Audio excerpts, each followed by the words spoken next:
আসন্ন একাদশ জাতীয় সংসদ নির্বাচন 25% সুষ্ঠু হলেই বিএনপি ক্ষমতায় আসবে বা জিতবে বলে মন্তব্য করেছেন ঢাকা 14 আসনে বিএনপি থেকে ধানের শীষ মার্কায় মনোনয়ন পাওয়া বাংলাদেশ জাতীয় ফুটবল দলের সাবেক অধিনায়ক আমিনুল হক। গতকাল বুধবার ঢাকা বিভাগীয় কমিশনারের কার্যালয়ে উপস্থিত হয়ে মনোনয়নপত্র জমা দেওয়ার পর সাংবাদিকদের একথা বলেন সাবেক এই অধিনায়ক আমিনুল হক। বলেন, বর্তমানে দেশে স্বৈরশাসন চলছে, জনগণ এই স্বৈরশাসকের হাত থেকে মুক্তি চায়। আসন্ন নির্বাচনে ভোটে বিএনপিকে জয়লাভ করানোর মাধ্যমে তা সম্ভব হবে। এছাড়া নির্বাচন সুষ্ঠু হলে প্রতিটি ভোট খালেদা জিয়াকে মুক্ত করে আনবে এবং তারেক রহমানকে দেশে ফিরিয়ে আনবে। জনগণের সেবার পাশাপাশি সে লক্ষ্যে কাজ করে যাচ্ছি আমরা। এদিকে ঢাকায় সফররত ইউরোপীয় ইউনিয়নের প্রতিনিধি দলের সঙ্গে প্রায় 2 ঘন্টার বৈঠক করেছে বিএনপি। বৃহস্পতিবার সন্ধ্যা 5টার দিকে গুলশানে বিএনপি চেয়ারপারসনের রাজনৈতিক কার্যালয়ে এই বৈঠক শুরু হয়ে চলে 2.25 ঘন্টা।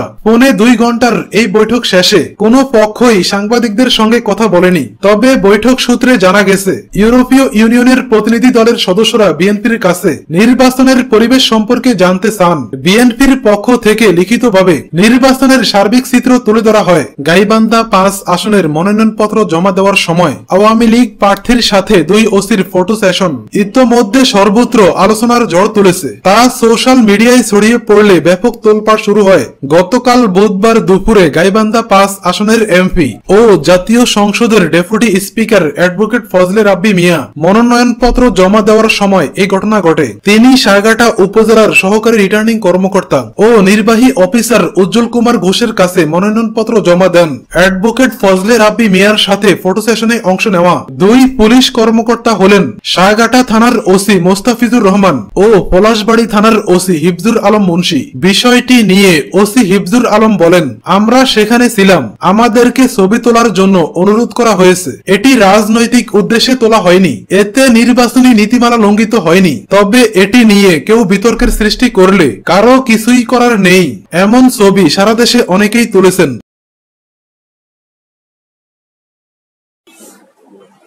আপনারা জানেন যে ঢাকা 7-এ অন্যতম প্রার্থী সাবেক কাউন্সিলর মোশাররফ হোসেন খোকনকে সাদা পোশাকধারীরা গতকাল তুলেছে। তার পরিবার এই তথ্য আমাদেরকে জানিয়েছে।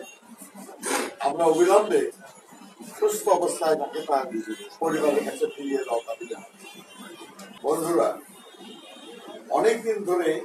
কয়েকদিন ধরে বিএনপি জাতীয় স্থায়ী কমিটির সদস্য মির্জা আব্বাসের শাহজাহানপুরস্থ বাসায় সার্বক্ষণিকভাবে ঘিরে রাখতে গেছে আইন শৃঙ্খলা রক্ষাকারী বাহিনী। মির্জা আব্বাসের বাসায় ঢোকা এবং বেরোনোর সময় নেতা কর্মীদের লাগাতার গ্রেফতার করে আইন শৃঙ্খলা।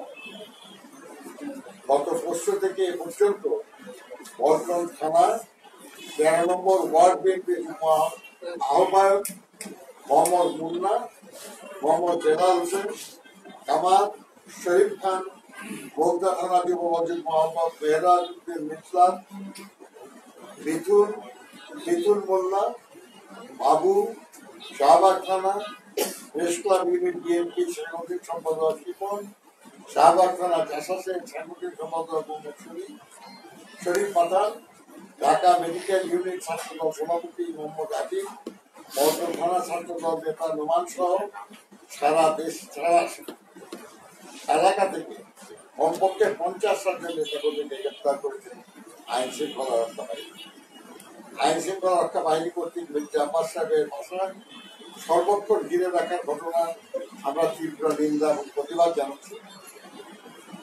বাসার সামনে থেকে নেতাকর্মীদের গ্রেপ্তারের ঘটনায় গভীর উদ্বেগ প্রকাশ করছি এবং অবিলম্বে গ্রেপ্তারকৃত নেতাকর্মীদের নিঃশর্ত মুক্তি দাবি করছি। মির্জা আব্বাস আমাদের এই নির্বাচনে একজন প্রার্থীর বাসায় কাউকে যেতে দেওয়া হবে না, আর কেউ গেলে বেরোলে তাকে গ্রেপ্তার করা হবে। এটা আসলে তার নির্বাচনী কার্যক্রম পরিচালনার যে মৌলিক অধিকার, এই অধিকার থেকে তাকে বঞ্চিত করা হবে।